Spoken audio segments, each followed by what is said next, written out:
Hey everyone, Josh here with Fresh Start Customs, and today we're going to be jumping into how to make these name signs within Illustrator, We Create Make It, or XTool Studio here. We Create Make It and XTool Studio is a lot easier to do this with, but I want to start with Illustrator because it's probably the hardest one to do it with, but I really think you should learn Illustrator because there's a lot of powerful tools that the other programs don't have. So with that said, let's jump into Illustrator first, and then I'll show you the other two really quickly at the end because it's super easy. So with that said, we're going to just start off with some text in Illustrator here, and then we're going to just use the word hello. So I'm going to just type out hello, and I'm going to make this text really big here just by dragging out the corner and holding shift. And let's say this is the size that we want right here.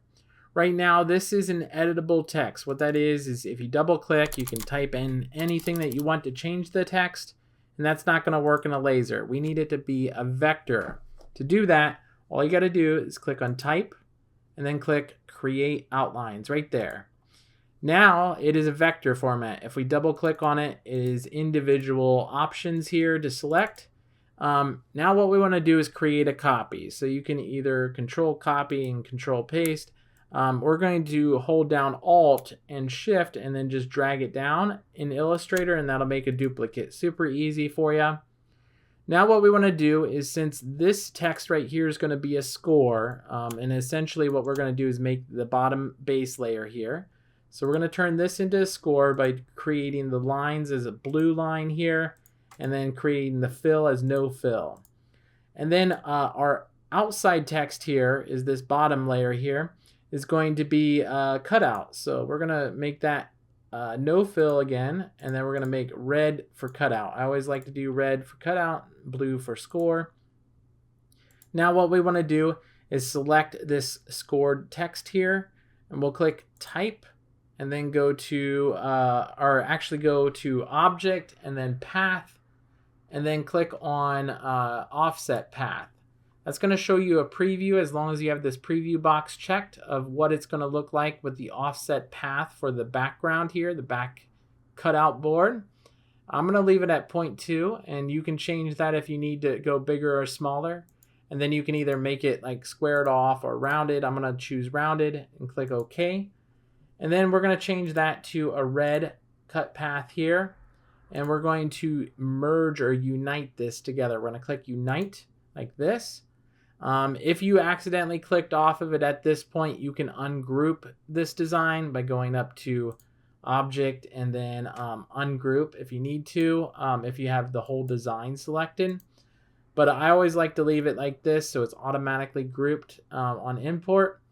And then you can just double click on the areas you don't want and double click one more time to select just the inside points here. We're going to delete that like that.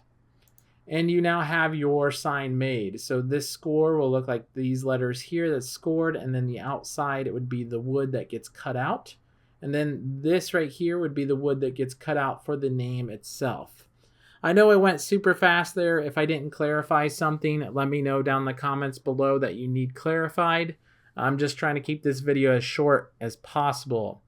Now, with the We Create Make It, this is super easy. All you got to do is click text, and then you'll get a text like this. We're going to just use the default word hello.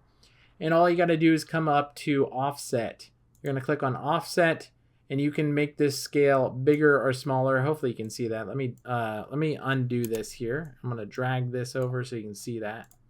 We're going to click on offset, and then you can scale this up or down how big you want it. So let's say we just want it there. We'll click confirm.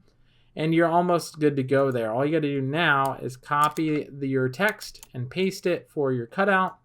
And then you'll make sure this is a cut, the outside is a cut, and then the inside is a line engrave. And you're already done in the We Create Make It here. You just got to set your settings and cut it out. And that's how you make it super fast in We Create Make It. Same thing with XTool Studio. We're going to click on text and then click. You'll click this button in the top right here that says offset, and then you can do the slider again, however big you want it. Let's say that's big enough there, and we're going to click confirm. And now you have this inside point. This is where it's hard to select like an inside point. So you'll want to make sure in your settings, if you go to settings, you have precise vector path selection turned on. Make sure that's on and working first. And then what you want to do is you want to grab this outside cut here that we're going to make a cut. You can change the color of this as well to like red for a cut here. And then we want to release the compound path. And what that does is it releases this center point that you'll be able to click on just that center point and delete it there from the O. And then you're good to go. And you can copy your letters here, and then you can change your letters into like a different color as well. You'll have to actually select this little bubble and then choose a color. We'll just do red. And there you go. That is how you do it on all three programs. I know I went super fast there. And if you need any help, I'll try and fill in the gaps with any questions you have. I just wanted to hit all three as quickly as possible while I had your attention for this matter here. So if you have any questions, let me know, and we'll talk to you guys in the next one.